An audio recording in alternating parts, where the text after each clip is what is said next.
In Jewish law, there is a law called Bishul yisroel, and that is that item must be cooked by a Jew. One of those products are eggs, and that is because eggs, for the most part, cannot be eaten raw. Your average person needs to cook the egg before it could be eaten. So anything that cannot be eaten in a raw state must, for that to be kosher, it must be cooked by a Jew.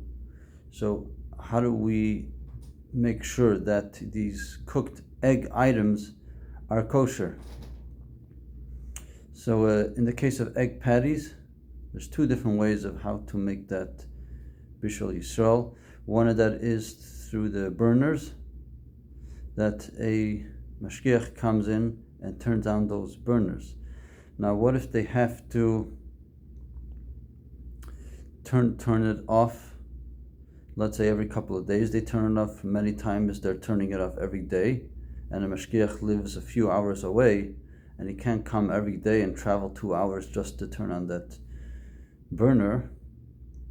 So what they do is that somebody created a phone system, a really cool system, where the mashgiach could be sitting thousands of miles away, and he dials a phone number, and a computer voice picks up and says, enter the following code, and the mashgiach enters the code, and then he has to enter which ovens he's turning on. Let's say there's ovens 1, 2, and 3, and then he has to press pound to make sure that code entered properly, and then the computer tells him ignition on, or ignition off, or ignition failed. And there is a control box that is connected to the oven burner, and that control box needs to be padlocked, where only the mashgiach has the key for it, and that's how we make it. That's one method of making it Bishul yisroel. Another method is through steam.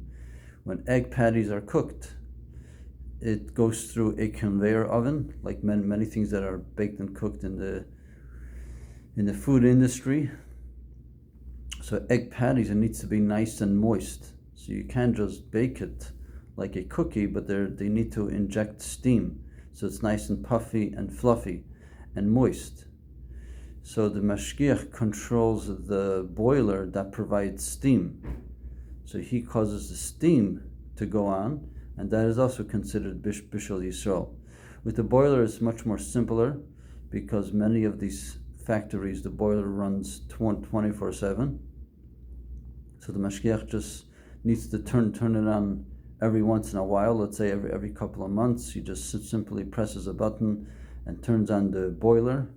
And then there needs to be some kind of system where we keep track and control and make sure that the boiler did not drop temperature below a certain temperature.